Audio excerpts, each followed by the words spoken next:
Donc, je m'appelle Mathieu Lizotte, je suis étudiant à la maîtrise en éducation à l'UQTR. Puis mon sujet de maîtrise va porter particulièrement sur les stratégies qui sont mises en place par les enseignants quand il y a des stéréotypes, des préjugés qui surviennent dans la classe, parce ils surviennent vraiment, des fois on ne peut pas les prévoir, ça arrive des élèves, ça arrive des manuels d'une situation qui s'est déroulée sur l'heure du dîner, entre deux élèves ou entre un enseignant ou un membre du personnel puis un élève, donc c'est toutes des choses qui m'intéressent. Puis j'ai contribué à l'élaboration du guide pédagogique qu'on va vous montrer, et cette année, dans le fond, moi et Sabrina, on anime ces ateliers-là. On est allé dans plusieurs écoles du Québec pour piloter cette activité-là. Moi, c'est Sabrina Sassi, je suis doctorante en communication publique et je travaille beaucoup sur l'engagement civique des jeunes, entre autres. Je travaille aussi sur l'engagement civique des jeunes et j'aide Mathieu à animer les ateliers. Donc, on fait la paire là, puis on trotte un peu partout dans le Québec.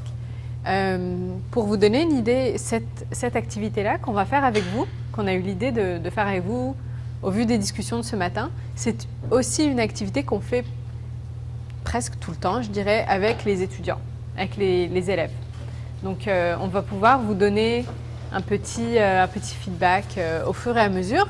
On va faire moins longtemps qu'on fait avec les élèves. Ici, ça va être un petit 15 minutes. Sans déconstruire, d'habitude, en tout cas, il ne faut pas que j'en dise trop non plus, mais habituellement, il y a comme toute une phase de déconstruction qui suit l'activité.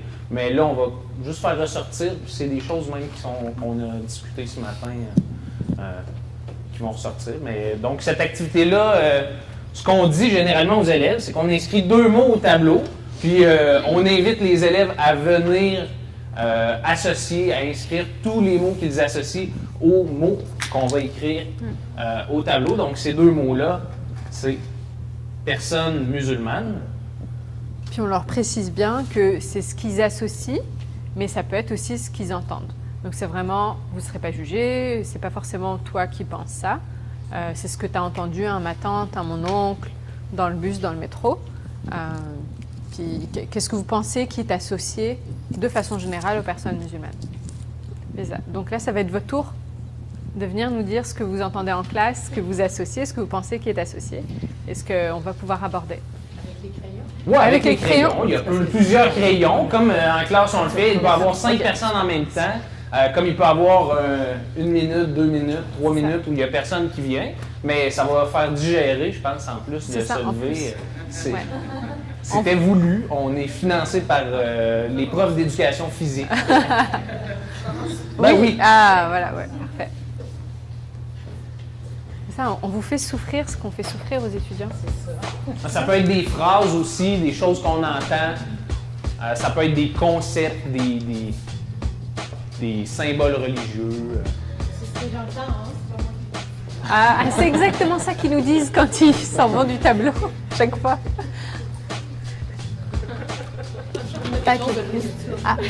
Non, mais vous ne vous sentez pas obligé, là. Faites ce que vous voulez. On peut mettre des guillemets même, hein, si le fardeau est trop lourd à porter. Là. C'est ça. C'est vraiment comme ça que ça se passe en classe. Il y en a toujours un qui dit « Mais vas-y, va écrire !» Ah ouais. Si, c'est comme ça. Moi, je vais écrire comme ça. Habituellement, là, il y a un temps mort comme ça qui arrive quand on fait l'activité, mais on finit toujours, puis là, je fais vibrer la fibre compétitrice des élèves en disant qu'on finit toujours par avoir entre 30 et 40 mots, concepts, phrases au tableau. Donc, si vous êtes compétitif aussi, je dis ça comme ça. Là. Ouais. Je dis ça qu'on leur dit à chaque fois, ben l'autre classe, là, on avait le double de mots, puis là, tout de suite, il y a un élan de... On leur allume un petit feu. Puis on compte pas les fautes d'orthographe. Non, c'est pas vous. C'est parce que j'entendais, ça s'écrit. Non, attentat, c'est bon, ça s'écrit bien comme ça. Dans le fond, vous voyez un peu l'esprit de l'activité, de comment ça se déroule. Généralement, là, on prend 15-20 minutes sans non plus dire ce qu'on veut entendre. Parce que l'objectif, c'est vraiment de partir des conceptions que les élèves ont sans aller leur mettre dans la tête des conceptions que nous, on a. Mais curieusement, quand même, généralement, c'est à peu près les mêmes éléments qui ressortent. On a des questions liées, évidemment, à tous les attentats à la violence qu'on finit par aborder par la suite. On vient les déconstruire finalement. On demande aux élèves s'il y a des termes qu'ils ne comprennent pas, comme un mot comme charia, probablement, qu'il y aurait des gens qui le demanderaient. Burqa, il y aurait des élèves qui le demanderaient. Ramadan, on explique toujours ces concepts-là aux élèves. Voilà, Ben, de Allah Akbar. Je te jure. Aux élèves, on utilise beaucoup voilà. Voilà, madame, j'ai fait mon devoir, voilà, j'avais l'excuse, voilà. Puis aussi Allah Akbar qui ressort souvent, mais qui associe au terrorisme, mais que finalement qui est la prière. Donc, Ils savent pas trop. c'est ça, il y a beaucoup d'amalgames, de mélanges de choses qui surviennent. Puis en même temps, c'est normal, c'est ce qu'on essaye de démontrer, que c'est un sujet qui est extrêmement compliqué, qui a beaucoup de connaissances, mais qui a aussi beaucoup d'influence de notre environnement. Puis ça inclut la famille, les amis, les médias sociaux, qui sont beaucoup plus importants dans la vie des jeunes. Mais médias traditionnels, on va parler un peu des films aussi, mais l'influence aussi des images qui sont projetées dans les films comme ça. Ouais. On arrive à faire arriver à une prise de conscience. Ce qu'on fait toujours après, une fois que le tableau est bien plein, qu'on a bombe écrit 3 fois, on fait des petits groupes. Donc on a le groupe violence, terroriste, islamiste, extrémiste, bombe, attentat, kamikaze. Et après on a le groupe aussi femmes. Le statut de la femme aussi, c'est toujours quelque chose qui revient. Après on a les éléments de la pratique qui sont mal compris, comme le ramadan, la prière. On a toutes sortes de choses. On ne peut pas porter d'or ou des choses qu'on entend, des choses qu'ils ont entendues, puis qui parfois ils mettent là justement pour avoir une explication. Et ça nous permet. Ouais. Les éléments culturels aussi, c'est éléments comme arabe qui ressort. Ouais. Je ne veux pas dire 100% du temps parce qu'il y a peut-être une fois qui n'est pas sorti, mais là on arrive finalement à distinguer la langue arabe, la culture arabe si on veut, puis après ça la religion musulmane, puis distinguer ces éléments-là. C'est ça, puis expliquer le couscous, on a ça aussi. Est-ce que tous les musulmans mangent du couscous? Non. Shish taouk non plus. Hummus non plus.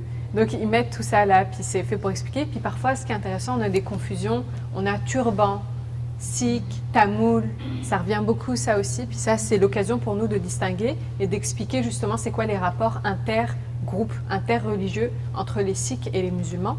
Mais surtout, ce que j'aime bien, c'est qu'on leur dit « Ah, mais vous avez regardé… » Mathieu toujours parle de ce film American Sniper qui dit tout le temps. Ben, parce qu'il ressort même des élèves. C'est quoi les films que vous avez vus qu'on demande dans lesquels vous voyez des personnes musulmanes? Donc, American Sniper ressort. Le film Le Démineur aussi, qui est plus vieux un peu, qui a une dizaine d'années. Hurt Locker en anglais qui ressort également. Des films de guerre, souvent, dans lesquels c'est des films hollywoodiens. Le bon personnage est américain et l'ennemi, on va montrer tantôt une ligne du temps qui est un outil du guide, mais l'ennemi qui est finalement l'ennemi géopolitique du moment des États-Unis. Donc, si on est dans American Sniper, je ne sais pas exactement si on est en Irak ou en Afghanistan, mais Hurt Locker, on est en Afghanistan à ce moment-là, bien, l'ennemi, c'est l'Afghan. Mais si on reculait, on est allé dans une école de Montréal à vocation théâtrale, où les jeunes connaissaient beaucoup de films. Puis là, il y en a un, il dit « Ouais, mais dans Rambo 3, le musulman, c'est l'allié des Américains parce qu'ils sont contre les Soviétiques, parce que c'est en 1988. » Donc, eux-mêmes, des fois, ils sont capables de faire ces liens-là. Puis de dire « Ah oui, mais là, on commence à voir aussi l'ennemi, mais c'est des Nord-Coréens ou c'est des Asiatiques. » Donc, une fois qu'on explique ce lien-là, ils sont capables de prendre eux-mêmes conscience puis de relativiser. Ça ne veut pas dire de démoniser ce cinéma-là. On peut le regarder, apprécier un divertissement, mais de prendre conscience que ça contribue à la construction des stéréotypes. Oui? Est-ce qu'on peut poser des questions sur l'activité? Ah oui? Oui. J'en ai deux en fait. Est-ce que vous voyez une différence dans les mots qui sortent quand il y a des personnes musulmanes dans la classe ou pas? Et est-ce que vous laissez les jeunes expliquer, s'il y en a, est-ce que vous les laissez expliquer selon leur point de vue les choses qui sont écrites au tableau? La première chose qu'on demande quand on termine, c'est est-ce qu'il y a des choses que vous avez écrites que vous aimeriez expliquer pourquoi vous les avez écrites? Puis après ça, on demande aussi quel mot vous ne comprenez pas. Souvent, les deux activités se croisent parce que c'est très ouvert comme on fait présentement. Puis l'autre situation, on a qu'il y ait des élèves musulmans ou non dans la classe, ça reste à peu près les mêmes choses qui ressortent. C'est l'attitude souvent dans des autres élèves autour quand ils vont venir écrire qui change. Une classe où il y a, par exemple, juste un élève musulman, bien là, il y en a qui vont venir à tâtons puis qui vont regarder cet élève-là, puis c'est-tu correct ce que j'écris, ou là, ils vont être gênés. Donc, ça dépend d'une dynamique de classe. Puis il y en a d'autres où ça ne change rien du tout. Il y en a où c'est cet élève-là qui vient et qui écrit. Par exemple, je dis cet élève-là parce qu'on est allé dans des classes comme à Drummondville, Joliette, où il y a un élève musulman dans la classe. Puis on est allé dans d'autres écoles où il y en a plusieurs. Donc, ça change évidemment cette dynamique-là. Mais l'élève, finalement, on ne fera pas référence à cet élève-là tout le temps. Mais si lui participe, bien, c'est sûr qu'on s'en sert un peu plus pour justifier. Ça, c'est une question que moi, je me posais avant d'aller aux ateliers. Je me disais, est-ce que s'il y a une personne musulmane, parce que j'étais moi-même l'élève musulmane dans la classe où il n'y en avait pas, puis comment est-ce qu'on va gérer ça? Est-ce que la personne va être vexée? Est-ce qu'ils vont sentir qu'ils sont mobilisés plus qu'ils n'aimeraient l'être? Mais jusqu'à présent, ce que j'ai remarqué, c'est parfois ils se mettent dans un rôle d'observation. Ils regardent ce que leurs collègues ou leurs amis comprennent de leur identité. Ils veulent voir la perception des autres. C'est ça, ils veulent voir, parce qu'eux, ils savent déjà. Donc ça, c'est comme si c'est compris comme étant une activité pour augmenter la compréhension, pour améliorer la compréhension des personnes musulmanes. Donc eux, ils sont déjà au courant de quoi il s'agit. Ils ne vont pas vraiment tout le temps participer tant que ça. Par contre, ce que j'ai remarqué, c'est les personnes qui sont racisées et non musulmanes, donc concrètement les élèves noirs ou les élèves issus de l'immigration, sont ceux qui sont les plus enthousiastes à participer. Et ça, c'est vraiment très... moi, en tout cas, je l'ai remarqué à chaque fois. Je l'ai vu la première fois, je me disais, qu'est-ce qui se passe? Deuxième fois, pareil. C'est toujours les leaders de la participation dans cette activité-là. Et ils ramènent toujours les questions. Celui qu'on n'a pas ici, c'est discrimination. Ça, c'est un autre thème. Et ça, c'est eux qui l'amènent. Les trucs de discrimination. Toute la question d'intersectionnalité, finalement, sans connaître le concept, ben, ils vont associer beaucoup de choses. Les questions immigrants, injustice sociale, parce qu'eux le vivent. Ils vivent une forme d'oppression et d'injustice sociale et de racisme systémique. Donc, c'est leur occasion de dire, ben, nous, on sait ce qui se passe avec eux, parce que nous aussi, on expérience quelque chose. Et l'autre truc, par contre, c'est que parfois, ils me regardent, moi, les étudiants, donc en général, puis ils disent, mais... Donc, ils vont écrire, mais moi, je le pense pas, là. Femme battue. Puis ils me regardent comme ça, puis ils s'en vont dans leur voix. Je dis, non, mais c'est pas grave, là, je sais que c'est pas pour moi, mais... Ça. Monsieur, juste pour, justement, est-ce que vous avez écrit croyant avec un zéro à la fin? Croyante. Parce que personne musulmane, moi je mieux le reste, c'est une personne croyante. C'est une personne croyante, c'est ça. Donc, moi, je pensais aussi à aider, sommes-nous des personnes catholiques? Mais je trouve ça drôle aussi. Moi, je trouve ça drôle. On a mis beaucoup d'emphase sur la religion. La religion.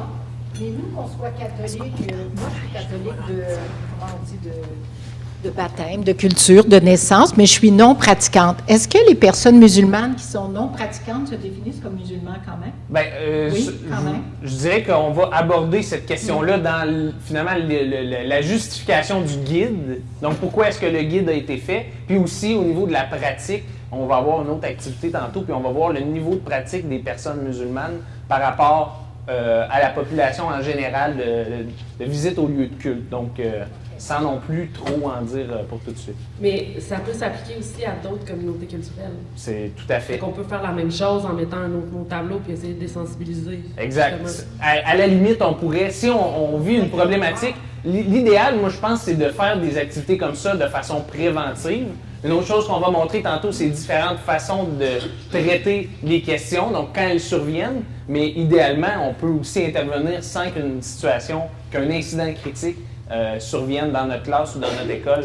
Et puis ça on pourrait écrire ici par rapport aux 14 motifs de discrimination, mais on pourrait écrire un concept similaire, puis explorer le sujet, le déconstruire, parce que c'est la même façon finalement que toute cette construction-là de méconnaissance, stéréotypes, préjugés, puis là je fais comme une gradation, mais jusqu'à la discrimination, finalement, ça se déroule tout de la même façon, là, ça prend le même mécanisme. Ouais. Donc, on va présenter un peu le guide, sa justification. laisser parler. Ah, monsieur. Puis n'hésitez pas non plus à intervenir, à nous poser des questions pendant la présentation. Donc, le guide pédagogique s'appelle Québécoise, musulmane et après. Ça vient d'une exposition qui a été réalisée il y a 4 ans. Je dis toujours 3 ou 4 ans, mais avec le temps, on doit être rendu à 4 ans ou 5 ans. Mais ça fait quand même un certain temps que ça a été fait par le Centre Justice et Foi, qui est un organisme là, ici de Montréal, qui fait également la revue Relations, que vous connaissez peut-être, qui est très bonne, qui traite de sujets comme la justice sociale, le féminisme, mais de façon d'une perspective religieuse un peu. Et donc, c'est ça. Ils ont fait le photoreportage du même nom pour finalement parler de...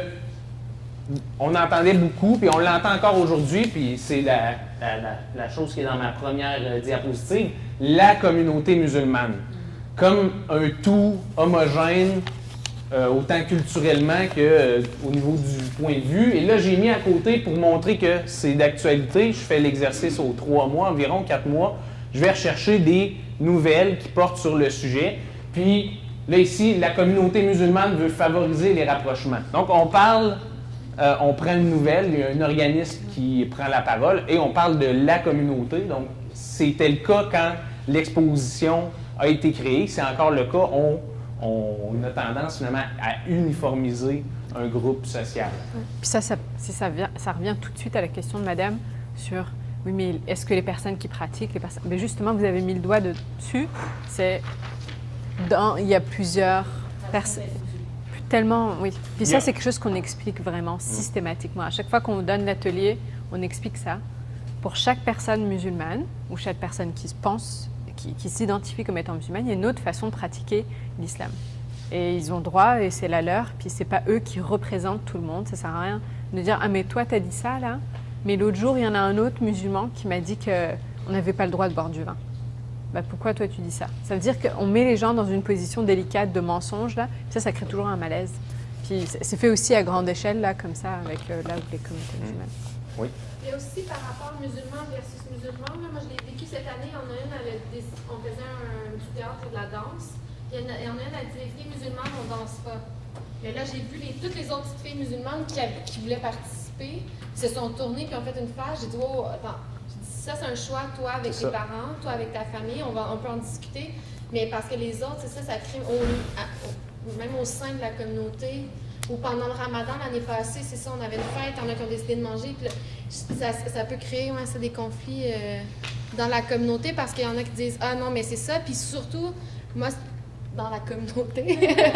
Mais surtout, moi, j'ai les 12 ans cette année, puis ils sont comme à l'âge, ils commencent à prendre des décisions par eux-mêmes, mais ils sont en grand questionnement sur leur place vis-à-vis de la religion. Fait que parfois, c'est comme ce que leurs parents pensent, parfois, c'est leur opinion qui commence à se développer. Fait que ça... Mais je pense que c'est la bonne attitude de parler du choix, puis c'est ce que ce matin, la deuxième présentation a mis de l'avant, du choix individuel, qu'on ne peut pas non plus se fier à une autorité. Puis ça, même, on le dit là, souvent quand ça vient sur le tapis avec les élèves, la question du choix individuel, on ne peut pas arriver et dire bien, la tradition, telle tradition religieuse impose une façon de voir les choses. C'est un choix. Quand on parle du port du voile, c'est une question qui revient inévitablement et où les élèves ont beaucoup de questions. C'est une question de choix personnel, de le mettre ou de ne pas le mettre. Puis là, c'est la même chose dans le cas de la danse ou de la musique, comme on parlait ce matin. Deuxième élément qui revient aussi, ça a été dit ce matin par Marie, c'est toute la question de la polarisation. Là, ici, j'ai mis autour de la laïcité, parce que c'est le sujet qui revient, puis on en parlait ce midi, mais la confusion autour de la laïcité à la française républicaine versus la laïcité ouverte, plus inspirée du modèle britannique. Puis là, on a des tenants des deux côtés, ou des gens qui, on va dire de mauvaise foi, se servent de cette confusion-là pour des raisons politiques. Et ça crée finalement une grande division dans la société. Donc, pour cette raison-là aussi, on voulait, quand l'exposition a été faite, montrer qu'au sein des personnes musulmanes, il y a des gens qui portent le voile, qui ne portent pas le voile, qu'il n'y a pas nécessairement de débat autour de ça, mais qu'il y a des gens qui sont... Qui sont systématiquement contre. Bien, ça existe. Mais ça, c'est le cas. Tu sais, quand on parle de polarisation, ça, c'est un titre d'une nouvelle très récente. Là. Ça, c'est tous des trucs qui datent des 2-3 derniers mois, des fois plus récents encore. Mais c'est l'Association québécoise nord-africaine pour la laïcité. Mais c'est un groupe que on peut déjà savoir quelles sont leurs positions, mais ils ne parlent pas au nom de toute la communauté. C'est ça aussi qui arrive. C'est que par le titre, par le fait que quand on regarde la liste de signataires, on se rend compte que c'est évidemment tous des gens du Maghreb, mais ils ne représentent pas non plus toute l'éventail de positions possibles. Puis de l'autre côté, il y a d'autres gens qui disent, des musulmans qui craignent l'impact de la loi sur la neutralité religieuse. Donc, ça crée finalement deux positions. Il n'y a plus beaucoup de place pour la nuance dans le milieu. Puis, au bout du compte, qui paye la note? C'est les personnes qui font des choix de... les femmes qui portent le voile, c'est elles qui vont subir ça. Les femmes, les quelques-unes qui portent le niqab, par exemple. Les femmes qui portent le voile, et même celles qui ne portent pas le voile, une fois qu'on identifie une femme comme étant musulmane, on va lui dire, ah mais vous, là, vous, chez vous, on vous oblige à faire ci. Moi, je l'entends tout le temps. Vous, vous n'avez pas le droit de... Puis vous... Non. Puis c'est ça, c'est ce qu'on explique aussi à chaque fois avec cet exercice, puis les autres exercices qu'on fait en classe, c'est le terrorisme, par exemple, sont des gens qui font des crimes, mais ceux qui payent le pot sont les personnes musulmanes, ou qui sont identifiées comme étant musulmanes. Parce qu'ils vont vivre avec des restrictions à l'aéroport, ils vont être victimes de crimes haineux dans la rue, etc., etc. Pareil pour les femmes musulmanes, et là j'en profite pour expliquer, on a les couches d'injustice sociale dont les femmes musulmanes sont sujettes. C'est-à-dire, non seulement tu es une femme, donc déjà, il y a déjà une couche que tu dois traîner tous les jours avec toi. Si, en plus, tu es une femme musulmane noire qui porte le hijab, et là, je compte comme ça avec eux, je leur dis combien ça fait. Qu'est-ce que ça fait, ça? Déjà, tu es femme, en plus, tu es noire, en plus, tu portes le hijab, et en plus, tu es musulmane. Où est-ce que ça t'amène?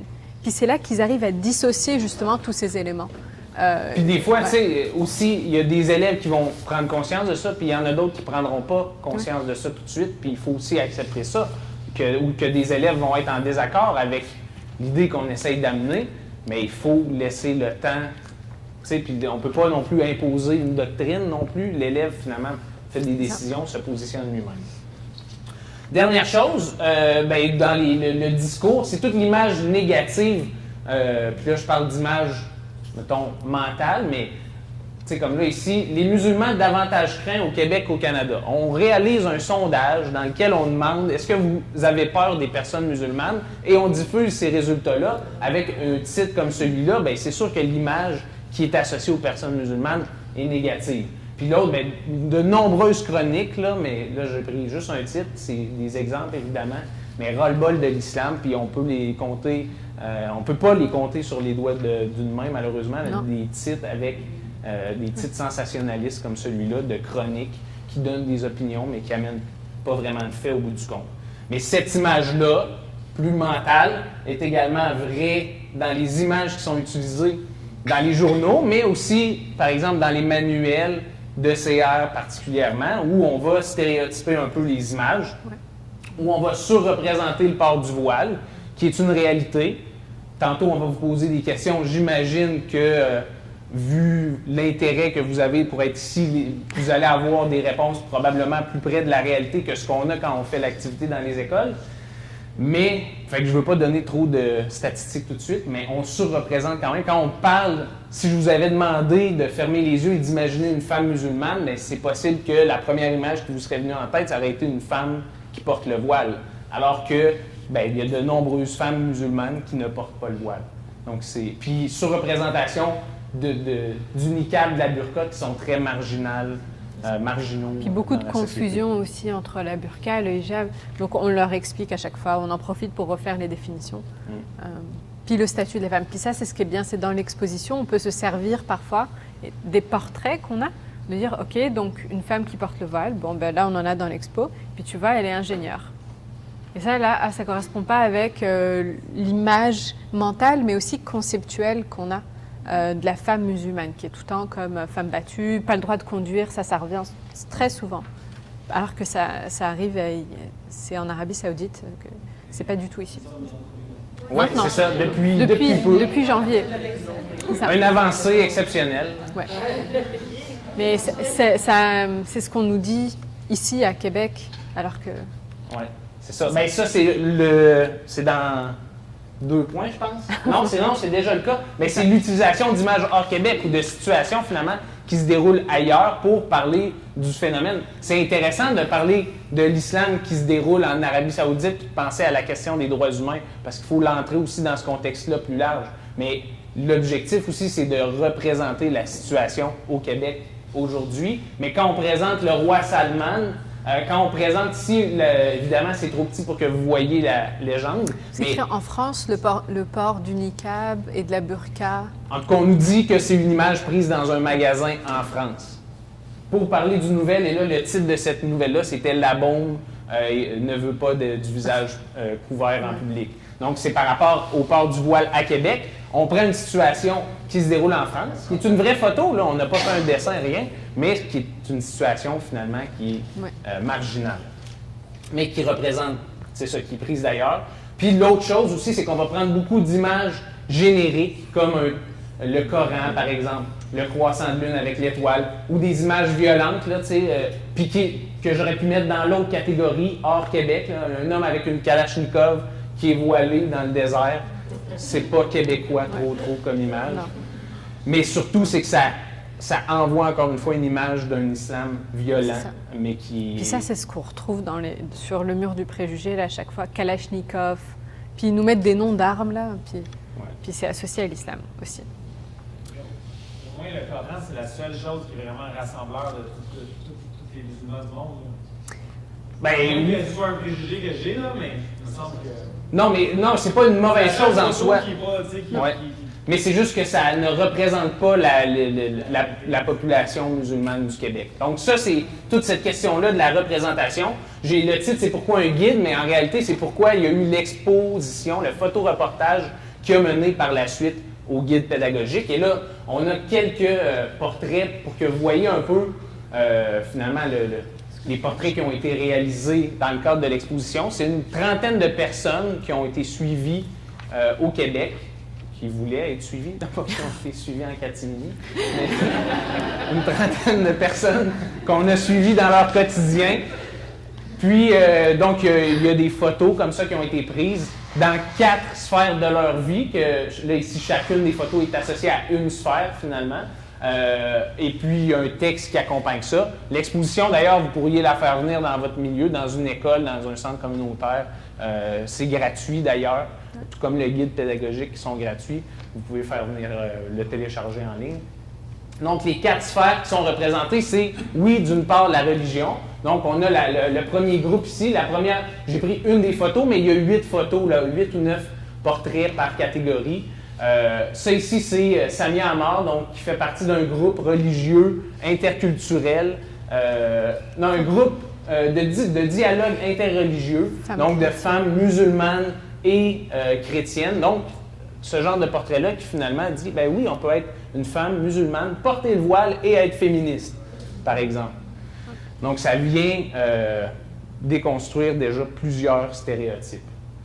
La deuxième catégorie qui est travail et parcours professionnel, ici c'est Sid Ahmed Soussi, qui est algérien, qui est professeur ici à l'UQAM en sociologie et qui est un des spécialistes québécois de la question du syndicalisme. Donc, un de nos plus grands experts au Québec sur le syndicalisme québécois est algérien. Donc, ça aussi, ça vient déconstruire des stéréotypes de pensée déjà à l'intégration du marché du travail, mais à la contribution à la société, à une contribution intellectuelle. Mais, ensuite de ça, ben, on a l'engagement communautaire. Ça ici, c'est 3 jeunes femmes qui s'impliquent. C'est le groupe La Voix des femmes qui a participé finalement à la création autant de l'exposition que du guide. Dans ce cas-ci, je pense qu'ils étaient en train de faire du bénévolat dans le temps de Noël. Donc, on parle encore d'intégration à la société ou de contribution à la société québécoise. On a tout ça, puis on a dans le texte des justifications finalement sur leur motif de participation.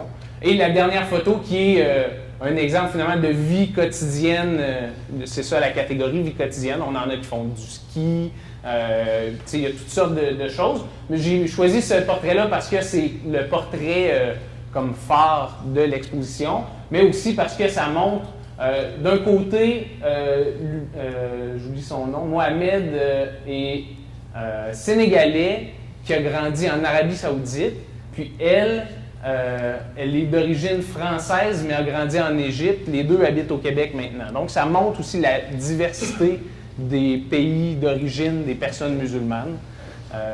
Il y en a qui sont d'immigration récente, il y en a aussi qui sont nés au Québec dans l'exposition. Donc, on n'a pas immigration, on a Indonésie, mais pourquoi Indonésie? C'est parce que c'est le pays où il y a le plus de musulmans sur la planète. Donc, on associe beaucoup au Maghreb l'islam parce qu'au Québec, c'est le pays traditionnel de l'immigration musulmane, mais en fait, c'est beaucoup plus varié que simplement ça.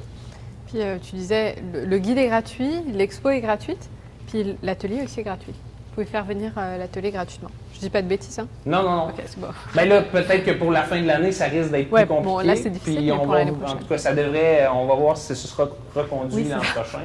Mais... C'est ça. Mais juste en tout cas pour information, que ces ateliers-là ont été donnés gratuitement. Oui. C'est ça.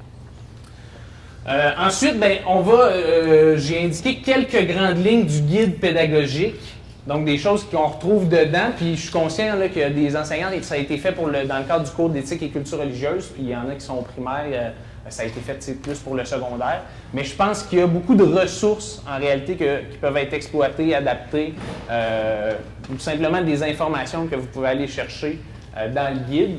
Donc, déjà, la première partie, qui sont les musulmans et les musulmanes du Québec? Il y a comme 3 ou 4 pages qui expliquent vraiment comme le portrait des personnes musulmanes du Québec, en statistiques un peu plus. Puis ensuite de ça, on a 8 situations d'apprentissage, des SAE, comme celle-là ici qu'on a fait, qui sont destinées plus au secondaire, mais il y en a qui peuvent s'adapter très bien au primaire, là, même dans le programme, j'ai comparé, puis qui touche l'identité, justement. On parlait de l'identité. Est-ce que la religion, par exemple, c'est la première chose qui... on parle de personnes musulmanes, mais en même temps, ça se peut que, si on parle des étudiants, une jeune fille est dans l'équipe de soccer, elle joue dans l'orchestre, c'est une fille, c'est une sœur, elle est croyante peut-être, elle est pratiquante peut-être, il y a comme une multitude d'identités, puis ces activités-là amènent à réfléchir à ça, puis aussi au groupe d'appartenance. Donc, les groupes d'appartenance, c'est les écoles, c'est des équipes justement de sport, ça va être la communauté, ou des gens finalement avec qui on va à la mosquée, dans certains cas, mais finalement, c'est que c'est très varié, puis c'est fluctuant, ça varie beaucoup. Il y a d'autres activités pédagogiques complémentaires qui sont associées à l'exposition, puis enfin, il y a les grandes lignes là, pour faire venir l'exposition dans votre école, si jamais c'est quelque chose que vous voulez faire. Parce que dans le document, on voit juste des pédagogiques, activités, mais c'est une association. C'est le Centre Justice et Foi. Centre Justice et Foi, c'est ça. On peut peut-être l'écrire là, comme ça. Oui. Puis là, j'ai 2 exemples d'outils. Une des choses qu'on s'était...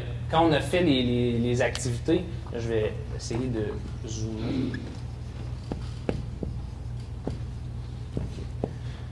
On s'est dit, on veut donner des outils finalement aux enseignants pour aborder la question des préjugés parce que si finalement on ne se sent pas outillé, ce qui est souvent le cas qu'on avait vu dans d'autres recherches, puis dans la littérature, puis dans des expériences sur le terrain, si on ne se sent pas outillé, il y a plus de chances qu'on n'aborde pas le sujet, qu'on va éviter la question. Donc, une des choses qu'on a fait, c'est qu'on a recensé, qu'on a sorti une quinzaine de préjugés les plus fréquents, puis qui reviennent beaucoup aussi quand on fait cette activité-là, sur les personnes musulmanes, comme les musulmans vont nous envahir, les musulmans sont tous des Arabes et tous les Arabes sont musulmans, les musulmans mangent du couscous. Donc, on en a une quinzaine comme ça, et dans le fond, on les déconstruit. Donc, l'enseignant va être capable de s'attendre à certaines réponses. Ça se peut qu'il y ait des choses qui sortent qui ne sont pas là-dedans, mais au moins, ça va donner l'idée de comment les aborder. Puis il y a aussi tout ce qui est comment les stéréotypes, les préjugés se construisent. Donc l'influence des médias, la méconnaissance, la peur de l'autre, qui sont tous des choses là, qui vont venir influencer la construction de ces stéréotypes-là. Et l'autre exemple que j'ai mis, qui est une ligne du temps des événements internationaux. Donc, à gauche, on a des événements internationaux comme le premier, là, qui est le choc pétrolier, ensuite la révolution iranienne, les violences en Algérie, attaque du 11 septembre. Donc, tous des événements à portée mondiale et qui ont eu une influence, qui ont eu des répercussions au Québec, mais une influence dans l'image, dans la construction de l'image des personnes musulmanes. Puis, à chaque fois qu'on en parle, on le fait avec des étudiants universitaires, même. La révolution iranienne, on parlait, c'est un film, là, le film et le livre même m'échappent. Comment? Persepolis? Non, c'est pas ça. Mais oui, ça aussi, c'est bien. Ben, peut-être, mais. C'est bien, oui, Persepolis. Touche pas à ma fille, c'est tout ça? Jamais sans ma fille. Ouais. Ce qui paraît, justement, ceux qui l'ont lu, ceux qui l'ont vu, ont été énormément marqués par ça. Mais autre chose qui est bien, je ne sais pas si tu as eu le temps de dire, j'écrivais, mais avec les préjugés et les préjugés. Quand on parle des préjugés. Ah, ouais. Mais ce que je disais, c'est quand on parle des préjugés, à chaque fois qu'on vient pour déconstruire, le guide nous donne les profils, les interviews et les profils, les portraits qu'on peut utiliser. Donc là, ça leur permet aux étudiants d'aller à la connaissance, de partir à la connaissance de c'est quoi un Québécois musulman. Bon, ben là, on parle les musulmans sont tous des Arabes et tous les Arabes musulmans. Ben attends, on va te montrer un musulman brésilien. Mais il est musulman aussi, mais il n'est pas arabe. Puis là, ça leur permet de déconstruire un petit peu tout ça. Mais ça aide vraiment de venir illustrer avec des personnes réelles qui ont été interviewées, puis qui donnent leur opinion de façon candide, puis honnête, puis juste simple. On va vous en montrer tout à l'heure, je pense, des profils. Les portraits, dans le fond, c'est plus les images. Je n'ai pas mis avec le texte parce que on verrait mal de toute façon. On va faire une petite activité sur le portrait des personnes musulmanes. Sabrina va vous distribuer des cartons. Peut-être qu'il y en a parmi vous qui ont déjà fait des activités avec ces cartons-là. Ça s'appelle Flickers. Donc, Sabrina vous a distribué à tous un carton. En fait, il faut mettre le signe. Par exemple, si la réponse est D, je vais vous montrer. Chaque carton qu'elle vous a distribué, un peu comme chacun de vous, est signé. Ouais. Là, ça, c'est mal. Je fais toujours cette blague-là. Ça, il va faire ça. C'était quoi la blague? Chaque carton est unique, chaque carton est différent. Puis je vais vous poser des questions. On a 4 questions. Et pour chaque question, vous allez répondre avec le carton. Donc, sur chaque face de votre carton, c'est écrit A, B, C ou D. Et si vous voulez répondre A à une question, vous mettez la lettre A vers en haut, puis vous montrez la fiche, dans le fond, comme ça. Et moi, je vais scanner la salle avec ma tablette et les réponses, pas vos réponses, mais dans le fond, on va voir qui a répondu. Puis vous avez chacun un numéro là, sur le carton de 1 à 40. Et quand votre numéro s'affiche dans le haut à droite, ici, ça veut dire que votre réponse est enregistrée. Vous pouvez baisser le carton. Donc, c'est super hyperactif, interactif. Donc, première question. Et les images, c'est des images, évidemment, du photo-reportage. Combien y a-t-il de personnes musulmanes au Québec? Donc, est-ce qu'il y a 56 000 personnes, 243 000, 461 000 ou 982 000?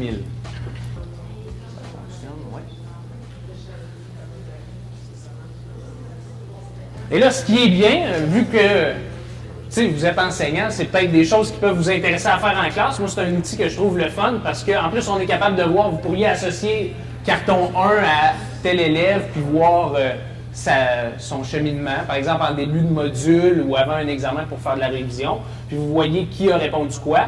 Mais on peut voir aussi la tendance du vote ou comme à Who Wants to be a Millionaire, on fait la demande au public.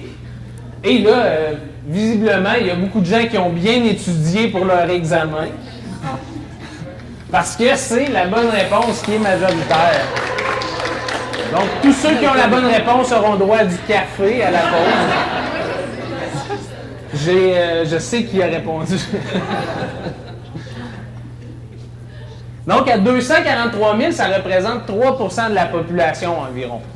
Quand Au on Québec. avait l'affiche justement qui disait « Ils vont nous envahir », chose qui ressort occasionnellement dans notre tableau, envahir, c'est moins présent qu'en France. En France, il y a la théorie du grand remplacement, là, mais à 3 c'est quand même c'est un nombre qu'on doit considérer en tant que société. C'est présent dans la société, c'est présent dans l'école, mais on n'est pas dans l'envahissement, là, loin de là. Est-ce qu'il y a eu une augmentation récente? Ça, ces chiffres-là, je pense que c'est 2014-2015. Là. Mais je veux dire, depuis 5 ans, C'est- on peut dire qu'il y a eu une augmentation ou... Bien, là, depuis 5 ans, je pourrais pas dire. Je sais que c'est surtout depuis les années 90 là, que ça a augmenté. Mais les chiffres plus récents d'immigration, les premiers groupes, si je ne me trompe pas de mémoire, c'est Chine, exactement, Chine, France, puis les pays du Maghreb vont être un peu plus loin. Ils sont présents, mais c'est ça. Oui. Il y a le recensement qui pose la question sur la religion des gens à chaque 10 ans. Donc, on a porté sur 10 ans, pas à chaque 5 ans comme les autres questions, mais à chaque 10 ans. Mais ça aurait pu quand même doubler, je dirais, augmenter assez rapidement parce que les chiffres de 2000, du recensement, je pense de 2001, c'est 2001, 2011, Ah ouais. puis après ça, 2021, c'est ça. 2001, c'était 109 000. Et je pense que ça doit être 2011. Oui, ça a de l'allure 2011. 2011, 2012, quelque chose comme ça. Ouais. Ben, c'est vrai que c'est le recensement, c'est 2011. En 2012. C'est ça, ouais. Oui. L'exclamation. Pourquoi un groupe qui est aussi minoritaire fait autant réagir? C'est une bonne. Mais ça vient plus loin dans la présentation. C'est ce que. Mais là, je vais jump le gun, je vais comme dire tout de suite. Mais c'est ce que certains chercheurs ou sociologistes vont appeler la construction du problème musulman. Le fait qu'on a fait de la présence des personnes musulmanes au Québec un problème. Ça sert beaucoup en politique, en temps de campagne par exemple, où ça va être utilisé pour faire diversion. Donc on va parler du niqab pendant qu'à côté il y a d'autres choses qui se passent, puis il y a d'autres lois qui sont passées. Ça, c'est vraiment pas que au Québec, je le sais, ça se passe aussi en France par exemple. Souvent, c'est une tactique bien connue.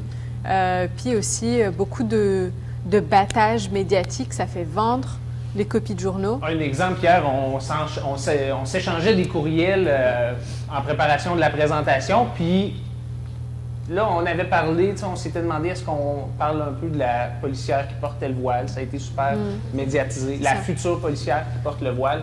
Puis de Ève Torres aussi. Ève Torres, en toute transparence, qui a contribué à l'exposition, au photoreportage, qui sera la première candidate au Québec à porter le voile. Puis on en fait de ces deux cas-là un battage médiatique énorme.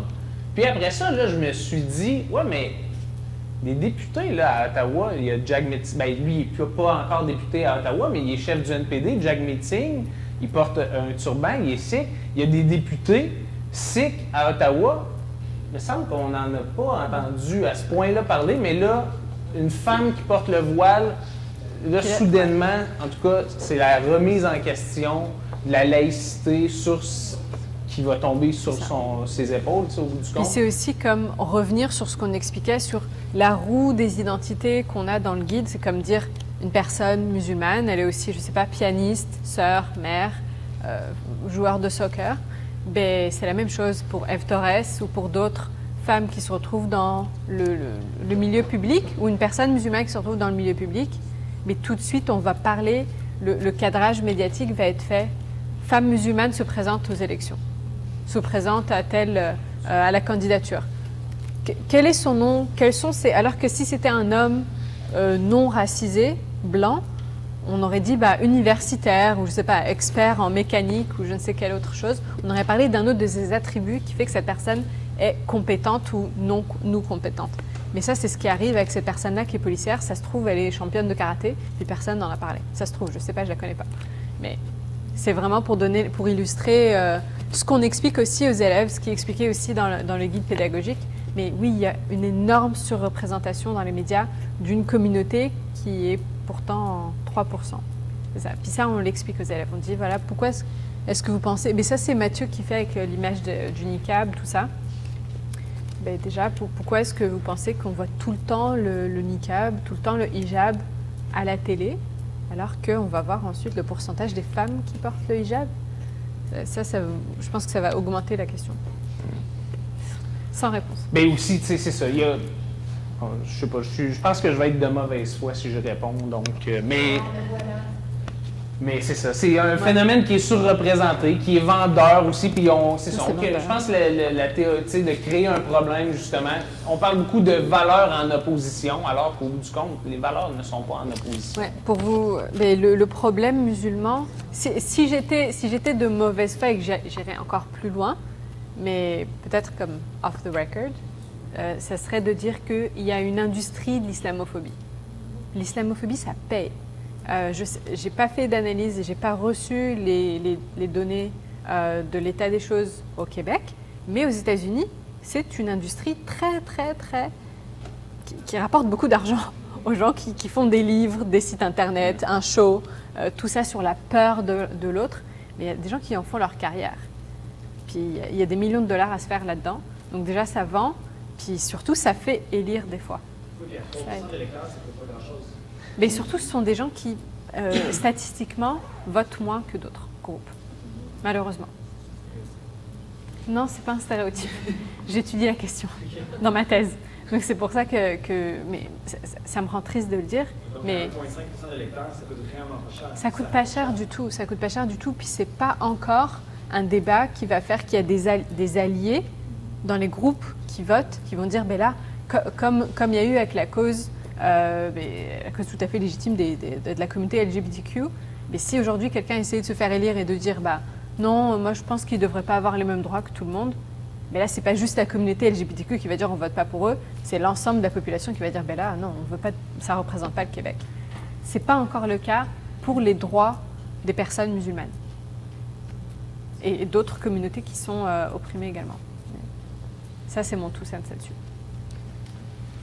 Deuxième question, on en a parlé. Donc, c'est quoi le pourcentage de femmes musulmanes qui portent le hijab, donc le voile qui couvre uniquement les cheveux? 5 à 6 10 à 12 20 à 22 ou 45 à 50 Et là, c'est un peu plus partagé. On n'a pas d'unanimité. Et vous n'êtes pas représentatif des groupes avec qui on le fait, qui sont beaucoup plus. Mais là, c'est sûr qu'on en parle depuis tantôt en plus, fait que ça va peut-être amener le vote plus bas. Mais la bonne réponse ici, ben, c'est 10 à 12 B. Donc, qui est un... Ça, c'est des données, évidemment, que c'est une étude de Frédéric Chastel à l'Université de Sherbrooke, si je ne me trompe pas, qui a fait ça. Donc, on n'a pas des données très précises. Puis, en même temps, il y a d'autres études. Il y avait une étude qui avait été faite dans tout le Canada, puis qui disait que 50% des femmes musulmanes portaient le voile. Mais ça avait été fait auprès de 600 personnes uniquement, puis dans tout le Canada. Donc après, on a préféré se fier aux chiffres québécois. La question aussi, c'est est-ce que c'est les personnes qui s'identifient à la communauté musulmane ou c'est les personnes qui sont pratiquantes musulmanes?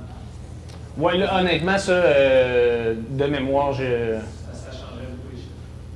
Oui, mais je pense que c'est qui se disent musulmanes. Parce qu'après ça, c'est la prochaine question, entre être croyant, pratiquant, le taux de personnes qui pratiquent, mais qui vont quand même s'associer à la tradition musulmane. Et lui, il est quand même haut, mais la pratique, je ne veux pas trop en dire.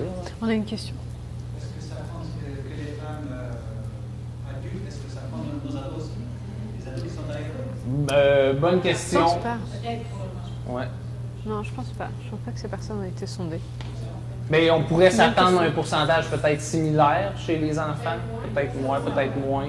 Selon ce qu'on voit, ouais. Ça ferait pas une grosse... je pense pas que ça fasse une grosse différence sur le Mais ça nombre dépend aussi. total. À partir de quel âge, sachant que... Ça dépend à partir de quel âge, sachant que les femmes... Si on est une femme musulmane et qu'on veut porter le voile, on le porte à partir d'un certain âge. Avant un certain âge, ça fait pas sens encore, on a encore un enfant. Peut-être à partir de 13 ans, là, on va peut-être avoir un changement dans les chiffres, mais je ne pense pas qu'elles ont été sondées là-dessus. Puis quand on parle du niqab et de la burqa, le niqab, dans la même étude, on dit entre 100 et 150 femmes au Québec qui porteraient le niqab, et la burqa, ce serait entre 20 et 30 femmes au Québec. Donc c'est encore là, tu sais, super 150 c'est marginal, avec le mais niqab. c'est très, très, très représenté dans les médias. Dans tout, Puis dans on tout fait le une Québec. loi pour le contrer. Puis 30 avec la burqa. Donc, ils ont fait des promotions à 10 de la moitié de 3 de la population. On est rendu à 0,15 de la population. Ben, c'est toi qui es en maths, hein? Ouais, c'est ça. On est rendu à 0,15. Moins que la moitié de C'est ça. quart de pourcent. C'est ça. Donc faire un problème public d'un problème d'une réalité extrêmement marginale. Troisième question. Quel est le pourcentage des Québécois musulmans qui fréquentent la mosquée toutes les semaines? 15 35 50 ou 75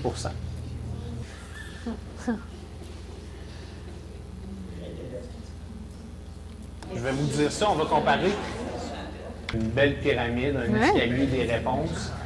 Et encore une fois, vous avez visé dans le 1000 à 15 et c'est assez similaire avec les autres grandes traditions religieuses, le christianisme, le judaïsme, puis le christianisme qu'on pourrait diviser, là, protestantisme puis catholicisme, qui sont autour de 10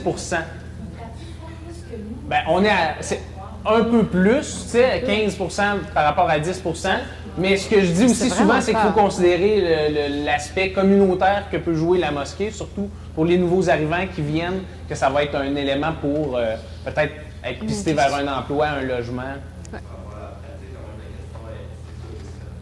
Ouais.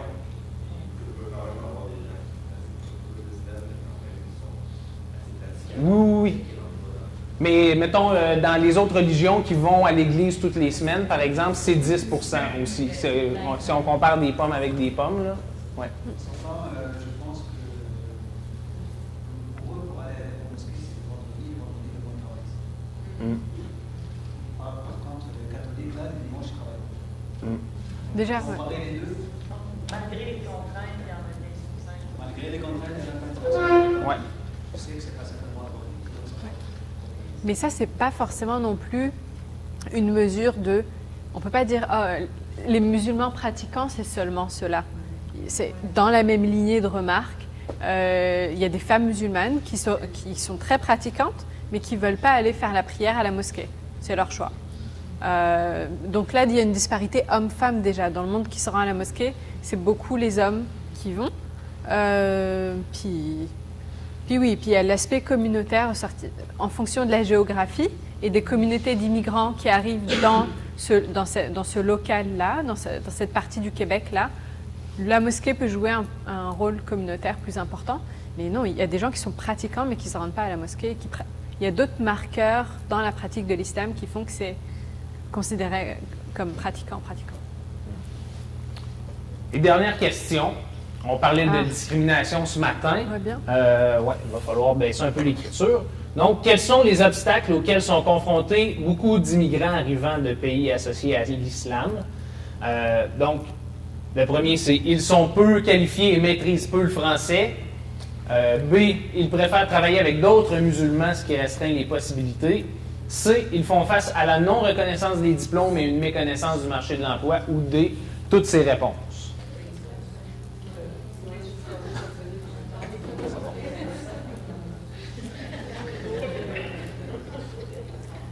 Et on a encore une fois presque une unanimité. Mais c'est une belle... Si on y va par élimination, le premier, ils sont peu qualifiés et maîtrisent peu le français, ben c'est faux. Par rapport au taux de qualification, c'est 40% des immigrants qui arrivent de pays associés à l'islam qui ont un diplôme universitaire. La moyenne au Québec, c'est 30%. Donc, ils sont plus nombreux à avoir un diplôme universitaire. Puis par rapport au français, la majorité vient du Maghreb, vont maîtriser le français. Donc, c'est pas A. B, ils préfèrent travailler avec d'autres musulmans parce qu'on a aussi souvent ça. Qu'est-ce qu'on a comme... Adonis, travaille tout ça. Ouais, Sammy Fruit, des choses comme ça. mais, en fait, souvent, ça va être probablement un impact de la bonne réponse qui est C. Donc, ils font face à la non-reconnaissance des diplômes. Comme ton diplôme n'est pas reconnu dans ton champ d'expertise, ben, c'est ça. Tu vas aller chercher un emploi qui ne nécessite pas une qualification, malheureusement.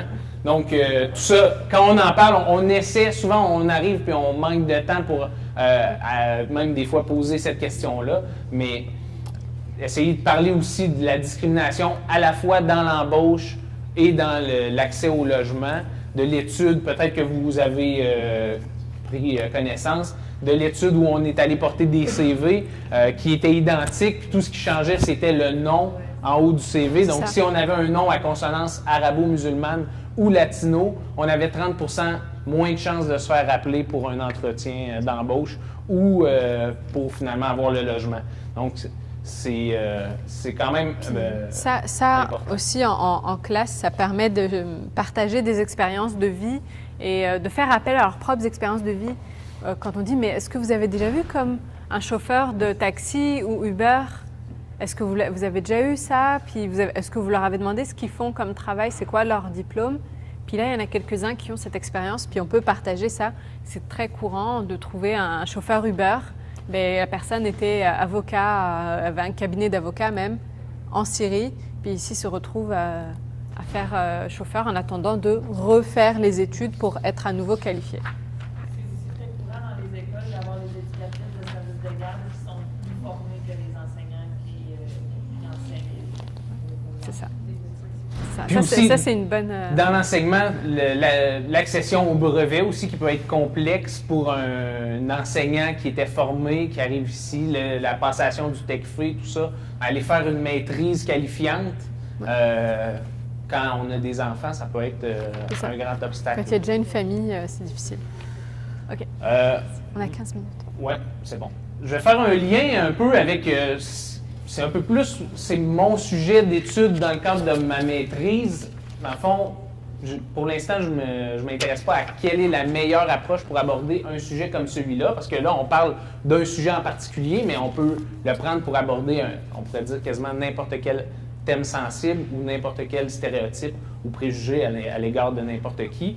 Mais finalement, quelle serait une approche quelle approche utiliser finalement? La première chose que je dirais, c'est être préparé. Mais bon, ça peut être difficile de l'être en tout temps, mais une situation peut survenir. On peut décider d'intervenir à chaud, mais on pourrait aussi dire à l'élève, aux élèves, ben on va mettre ça sur la glace pour tout de suite. Je me sens, ce matin, on parlait, c'est sûr que des fois, ça perturbe complètement le déroulement d'une séance, mais on peut quand même dire, on va revenir là-dessus au prochain cours ou aller demander de l'aide, puis un autre enseignant va aborder le sujet si nous, on se sent un peu moins à l'aise de le faire. Donc, c'est deux possibilités. Comme je viens de dire, aller chercher de l'aide, donc ça peut être des collègues dans des ressources, ça peut être des organismes aussi qui viennent en classe, il y en a plein, qui viennent en classe ou qui vont donner des informations, mais tu sais, je pense à ceux de Trois-Rivières parce que je suis là, mais à Trois-Rivières, on a le service d'accueil des nouveaux arrivants. Donc, s'il y a des questions par rapport à des élèves, ben, on peut leur faire appel. Le groupe à Québec, là aussi, groupe multiculturalisme, quelque chose comme ça. Oui, c'était le Centre multiculturel de Québec. C'est ça, Centre multiethnique de Québec aussi, qui faisait un très bon travail, pareil. Puis après, ben, toute la question, on a parlé beaucoup des images. Les images, on peut s'en servir puis dire c'est la vérité, par exemple, ou pas questionner les images. Moi, je me dis, les images, les vidéos, s'il y a des questions, s'il y a des choses que les élèves ne sont pas en accord avec, bien, on peut finalement réfléchir avec les élèves sur ces images-là, sur les films qu'on présente, plutôt que simplement accepter la réalité qui est présentée dans l'image. Puis, quelques options finalement qui peuvent être faites quand une situation survient. Ça, c'est dans une étude qui a été menée en Suisse. Le contexte n'est pas vraiment similaire, mais il y a des éléments communs. Dans le fond, c'était sur les événements d'extrême droite et de racisme qui se déroulaient en classe, mais aussi pour des travailleurs sociaux. Donc, eux, ce qu'ils disent, d'abord, c'est dialoguer sans condamner ni stigmatiser. Donc, si un élève émet un stéréotype, un préjugé, on ne doit pas, ou c'est pas vraiment la meilleure option finalement d'entrer en confrontation avec l'élève.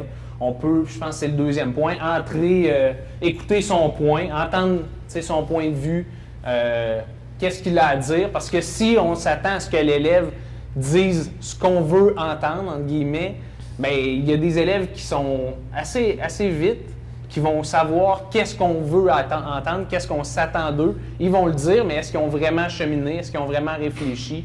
Donc, d'accepter finalement une diversité de points de vue, puis que les élèves vont évoluer là-dedans. Puis ça peut prendre du temps. Ça se peut qu'on ne voit pas les résultats pendant qu'on est les élèves en classe, que ça va juste seulement être des années plus tard qu'un élève va changer de point de vue.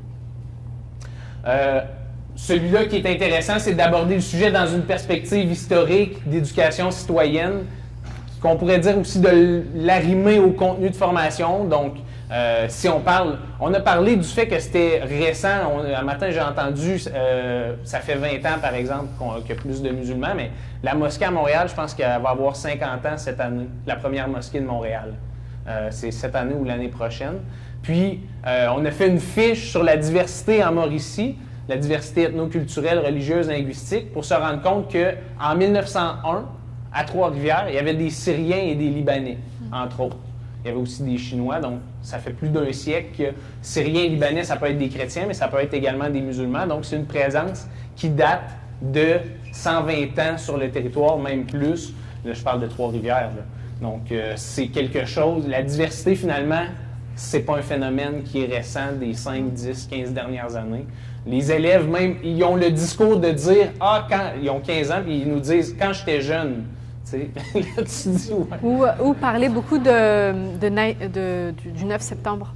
11 septembre. Du 11 septembre, puis dire « Oh, le 11 septembre, c'était si. » Je me dis « Mais est-ce que vous étiez né? » Puis il y en a qui étaient « Oui, j'étais né, j'avais 1 an. » Ouais. Mais ce qui est intéressant, c'est souvent quelque chose qui ressort, peut-être pas à chaque fois, mais très, très souvent qu'on fait l'activité, mais on s'en sert pour dire aux élèves, vous étiez pas nés ou vous aviez quelques mois ou 1 an, mais vous savez tous de quoi on parle si on parle du 11 septembre. Vous avez tous vu les images à plusieurs reprises, même si vous n'étiez pas nés. Donc, c'est un événement, ce qui a marqué toute la population mondiale. Des fois, je dis une génération, mais c'est plus qu'une génération. Là. Tous les gens à qui j'en ai parlé se souviennent d'où ils étaient quand ils ont pris conscience de ça, quand ils ont vu les images du 11 septembre. Puis ça a marqué même les enfants qui n'étaient pas nés à ce moment-là. Et tout ça, ça a une influence sur notre conception des personnes musulmanes. Ça construit finalement ces préjugés-là. Puis, le dernier, j'en ai glissé un mot tantôt, mais je pense que la meilleure chose, c'est de faire des activités de prévention. Pas attendre qu'il y ait un incident critique qui survienne.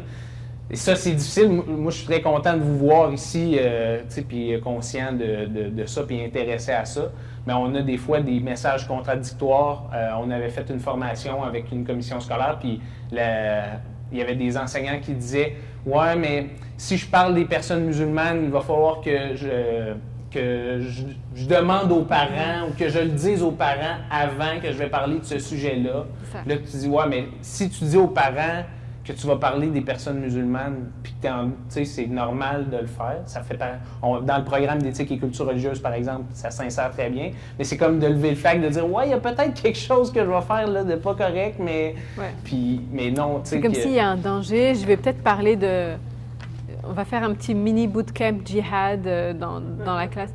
Non, on va juste parler d'une religion. Mais oui, il y a aussi...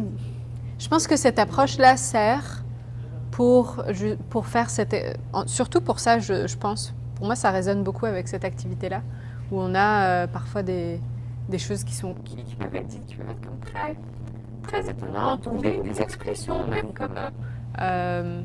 ils vont imposer la charia au Québec. Puis c'est toujours bien de demander à l'étudiant, mais est-ce que tu l'as entendu ou est-ce que c'est toi qui penses ça? Puis il y en a qui disent, moi je pense que c'est vrai. Puis il faut qu'ils se sentent libres de dire, oui, je pense que c'est vrai, pour commencer à faire le cheminement. Autrement, on ne va jamais y arriver. On va jamais arriver à... Donc, prendre la réaction tout de suite, c'est ce qui, pour moi, va étouffer tout progrès.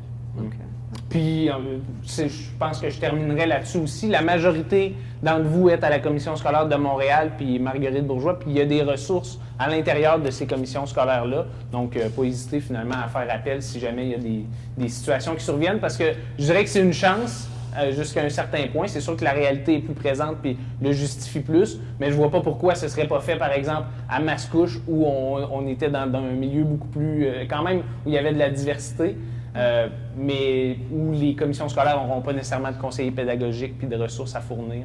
Puis des fois que les commissions scolaires disent « Ouais, ben ça nous intéresse pas vraiment, là, tu sais, votre sujet. On a ça, tu sais, quand on contacte du monde. » Ouais, alors que les étudiants, une fois, il y avait une étudiante, moi, ça m'a marqué jusqu'à aujourd'hui, là, c'est qu'elle disait « Ah, ben l'année dernière, pendant le cours de CR, ben, on a vu ça, on a vu l'islam, puis la prof, elle nous a juste dit que c'était une religion violente, puis on va passer à autre chose. » Puis ça vient de la bouche d'une étudiante.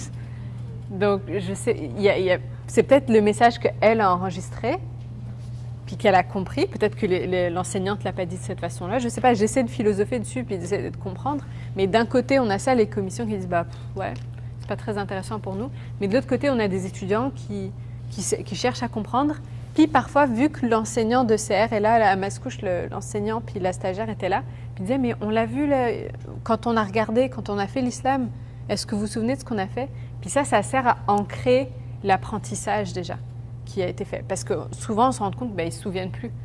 Puis là, ils disent « Mais si, tu te souviens, on a vu, c'est la vidéo qu'on a vue sur les micro-agressions, est-ce que vous vous souvenez ?» Ça permet d'intégrer à nouveau le matériel puis les heures qui ont déjà été investies. Je voulais revenir sur le dernier dans les options, l'approche. Puis je repensais au début de notre journée où on disait c'est quoi les enjeux, les défis, qu'on a sorti beaucoup méconnaissance et ignorance. Alors, moi, je trouve que même le mot prévention n'est pas juste. C'est vraiment informer, communiquer, faire connaître pour pas que des incidents critiques se produisent si souvent. C'est pas attendre qu'il y ait une bataille, pas attendre ça. Puis j'appelle même pas ça de la prévention, c'est juste la connaissance de l'ouverture va aider à toute situation. Tu sais, je trouve qu'on doit contribuer en éducation à faire connaître la race humaine. On dit qu'il y a juste une race, c'est la race humaine, donc les différentes particularités. Je trouve qu'on a plus une posture comme ça que même prévenir les mauvais coups, prévenir les batailles, prévenir les problèmes. Faire connaître, me semble, c'est encore plus positif. Une question ou... Je veux juste savoir comment c'est reçu en général dans les écoles, quand vous promenez à travers le Québec, dans les régions, là, vous avez donné Drummondville. La réception, là, elle a été vraiment très bonne partout où on est allé. On a fait la présentation au Congrès des enseignants d'éthique et culture religieuse, puis peut-être que j'étais sur un nuage aussi, là, mais notre salle était pleine, alors que juste avant nous, on assistait à la présentation, puis on était une dizaine, puis la fois, pour notre présentation, on était 3 étudiants, il y avait 40 personnes, ils n'ont pas dit « Ah, c'est des étudiants qui nous présentent un truc, c'est le 5 à 7 en même temps, on va y aller. » Les gens ils sont restés jusqu'à la fin, ils étaient vraiment très intéressés. Quand on va dans les écoles, on est allé à Sainte-Croix-de-Lobinière, où c'est très peu... il n'y a pas un très grand pluralisme, mais il y a quand même des élèves issus de l'immigration à Sainte-Croix-de-Lobinière, mais moins. À Montréal, Mascouche, Joliette, Drummondville. La réception, les enseignants, les élèves, ils sont contents. Les élèves racisés, comme tu disais, ils sont contents aussi qu'on parle pas de la majorité, tu sais, ou qu'on parle d'un sujet qui est différent pour une fois, peut-être. Ouais. Puis je me rappelle être sortie une fois d'avoir fait cette activité d'un atelier, d'une formation, et puis d'avoir comme dit à Mathieu Bella, ça serait bien qu'un jour il y ait quelque chose, la même chose sur le racisme systémique, parce qu'il y avait eu tellement de questions là-dessus. C'est-à-dire on arrive avec ça, on parle de personnes musulmanes, discrimination, puis là, les élèves ont un sens vif et aigu de l'oppression et de l'injustice sociale. Donc tout de suite, ça fait le lien avec l'injustice sociale envers les personnes de LGBTQ. D'autres personnes qui nous ont fait le sens avec les personnes noires et racisées, puis les femmes indigènes également. Dès qu'on parle de femmes musulmanes, femmes noires et femmes indigènes, ça arrive. Donc il y a un sens, et ils déroulent ça, ils posent les questions, ça veut dire qu'ils ont envie qu'on continue, mais malheureusement, on a 1 heure, 1 heure et quart, et puis on a le matériel à couvrir, donc on ne peut pas aller plus loin. Mais à chaque fois, donc, le bon côté, c'est que c'est une porte d'entrée pour parler du racisme systémique et d'autres formes de racisme au Québec, qui ne sont pas du tout abordés. Mais le point, ce qui est difficile, c'est que parfois, on donne ce qu'on peut, mais on sort avec... Ouais. Mais si on a plus de temps, on pourrait rester plus longtemps parce que comme les classes d'accueil, nous, on a des fois 3 périodes avec nos élèves dans une journée. Ouais. Ben, c'est pas arrivé jusqu'à maintenant, mais tu sais, Non. en fait, On souvent. le fait, OK, c'est bon.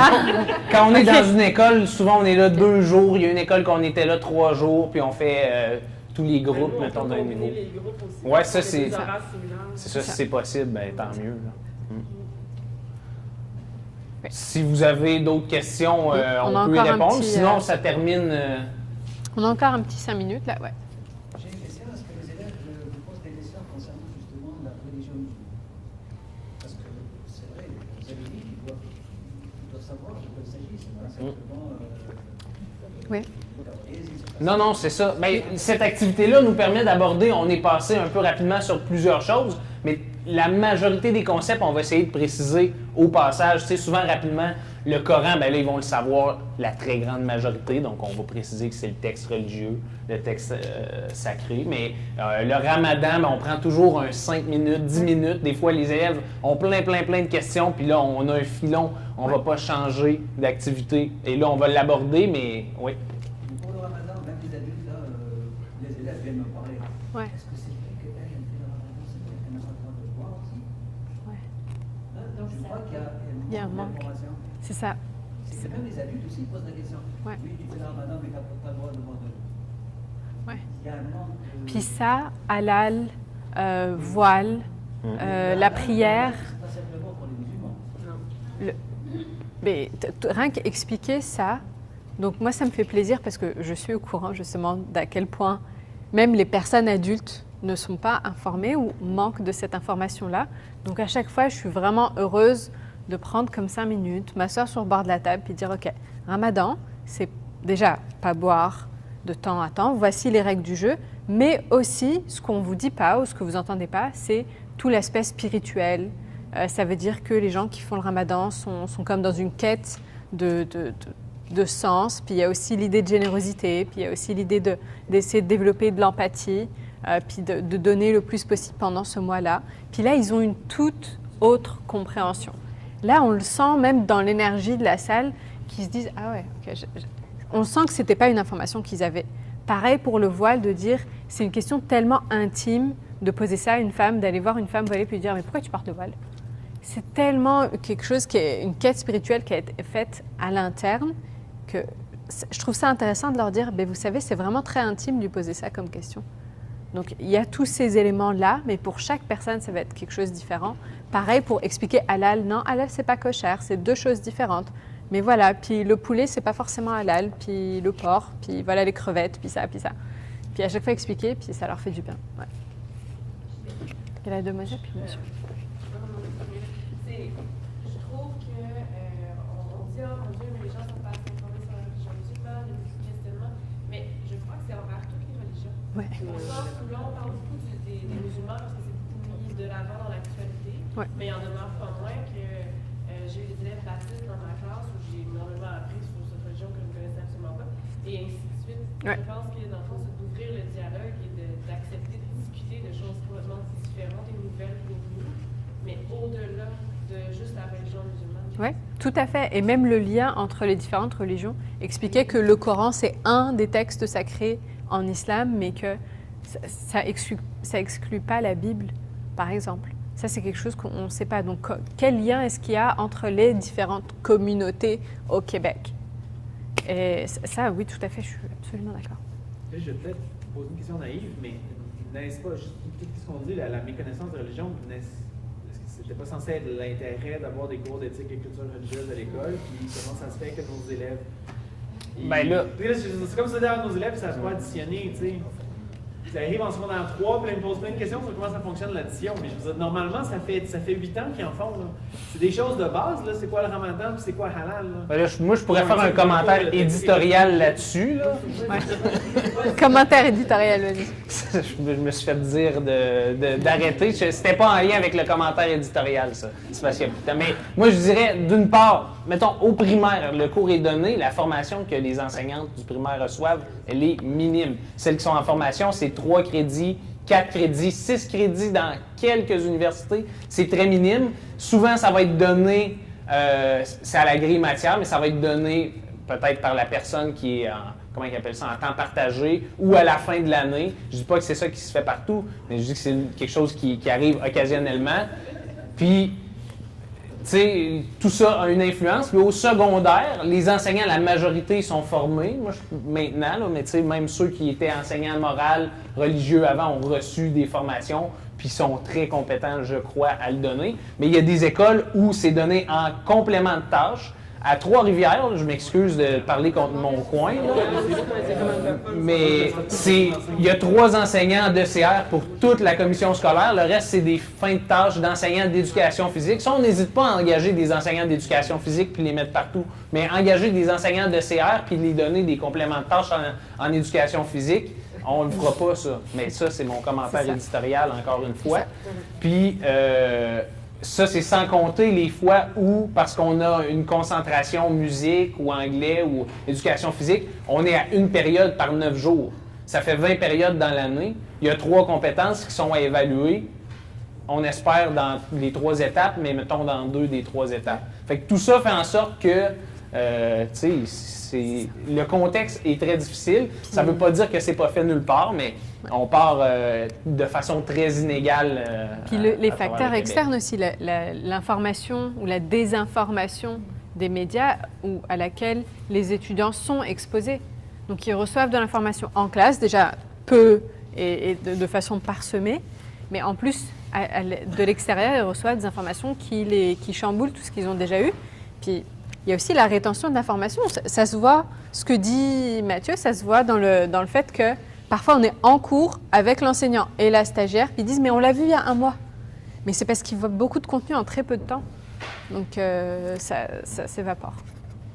On a 2 questions. Je sais que le temps est écoulé, mais... C'est vraiment un commentaire. Ouais. Je suis prof en première année. Je rêve du jour où on va avoir les spécialistes en ECR dans les écoles primaires. Parce que c'est vrai qu'on n'est pas formé, puis c'est vrai que souvent, on laisse ça de côté parce qu'on ne sait pas trop quoi faire, on sait pas, tu sais...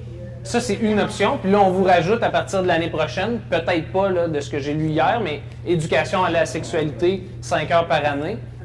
C'est interdisciplinaire. Hein? Puis tu avais une question aussi. Il y a aussi par rapport à la religion là, dans la communauté québécoise. Là, ça a tellement changé. Mon primaire, les premières années, je me souviens, on allait à l'église qui était à côté de l'école avec tout notre groupe. On partait, on traversait la rue, on allait à l'église. Puis à un moment donné, il y a comme genre, on a comme réalisé que la place de la religion changeait. Puis là, c'est ça, après, on faisait comme, moi dans mon cours d'éthique, là, ce que je me souviens, c'était pas de religion, puis on parlait de l'arbre généalogique, des choses comme ça. Fait que, tu sais, avant même le programme puis le cours d'éthique, comme il y a eu beaucoup de changements, on est passé des écoles religieuses à... Fait que, il y a ça aussi. Fait que même notre propre religion, fait que là, vis-à-vis les autres religions, moi, jusqu'au 11 septembre, j'avais aucune idée c'était quoi un musulman. Fait que ça... Heureusement, après, on a appris, là, mais peut-être pas de la bonne façon, mais... Fait que c'est ça, il y a ça aussi, là, tout le changement. Puis je pense que c'est ça la peur de l'islam. Chez beaucoup de Québécois, ça vient du fait que notre religion est comme en baisse flagrante. Là, nous, on perd un peu nos valeurs. Puis là, vis-à-vis l'islam, on voit l'islam et les femmes qui, avec les hijabs, puis eux qui sont très croyantes alors que... Mais ça, à ce niveau-là, tu sais, la baisse de l'importance de la religion catholique, c'est qu'il y a 2 concepts aussi qui sont beaucoup mélangés. La sécularisation, qui est la diminution de la pratique ou de l'importance de la religion dans la vie, dans une société. Fait que, tu sais, le Québec est une société sécularisée, comme plusieurs sociétés occidentales. La religion catholique a perdu de son influence, puis ça date pas juste du moment où le cours d'éthique et culture religieuse a été mis en place, là, ça recule. Puis il y a la laïcité qui est la neutralité de l'État à l'égard des religions. Puis souvent, ces 2 concepts-là vont être mélangés. Puis comme on va voir un symbole religieux, les gens vont associer ça, quand je parlais des conceptions de la laïcité, les gens vont associer le port d'un symbole religieux sur le trottoir, d'une femme qui est sur le trottoir ou qui va chercher un service, qui prend l'autobus. Ils vont dire c'est pas la laïcité, mais en même temps, la laïcité, c'est simplement la neutralité à l'égard de toutes les religions. Puis la présentation de ce matin, toute la conception des accommodements raisonnables entrent dans ça, justement, que l'État soit neutre à l'égard de tous les individus. Ça ne veut pas dire une absence de religion. Parce qu'une absence de religion, il y en a qui vont dire que c'est une neutralité, mais c'est aussi une apparence de neutralité. Est-ce que c'est parce que tu ne vois pas de symbole religieux dans l'espace public, chez les étudiants, chez les élèves, mais chez les employés de l'État aussi? Est-ce que ça veut dire que la société est neutre? Ou la personne qui porte un symbole religieux, que ce soit un foulard ou n'importe lequel, cette personne-là peut être neutre aussi. C'est pas parce qu'elle porte un symbole religieux qu'elle n'est pas neutre. Fait que c'est tout ça, finalement, qui est mélangé. Puis comme je disais tantôt, il y en a qui s'en servent à des fins politiques de ça. C'est des discours. Puis Sabrina, elle connaît très bien ça, là, cette manipulation du discours à des fins politiques. Oui, c'est ça, mais il ne faut pas oublier aussi. Bon, ça c'est des facteurs, parfois on peut penser qu'on n'a pas de contrôle là-dessus. Donc déjà, tout ce qui est médiatique, etc., c'est difficile pour nous ici d'avoir une action là-dessus. Par contre, là où on a une action, c'est, vous êtes tous dans des commissions scolaires, ou la plupart d'entre vous, mais les professeurs, on en a eu une qui nous a dit ça clairement, mais les gens qui étaient dans la table n'ont pas dit non, n'étaient pas en désaccord avec elle. Quand elle a dit, ben moi, si je fais cette activité-là, il va falloir que j'avertisse les parents. Ouais. Et puis, j'ai pas envie d'avoir à gérer un parent qui vient me dire à chaque fois après, ah, mais moi, je suis pas d'accord que mon enfant, vous avez vu l'islam aujourd'hui, moi, ça me plaît pas, là, je comprends pas, puis pourquoi vous faites ça, faut nous avertir. Ça, c'est quelque chose on peut contrôler, puis on peut influencer ce genre de peur de la part des enseignants, plus la peur de ne pas être préparé, ce qui est tout à fait légitime. Dire, ben moi, je ne sais pas si je peux aborder ça. Il y a beaucoup de questions très, très sensibles quand on parle de ça. Il y a des questions de sexualité en islam également. Et ça, c'est difficile à aborder.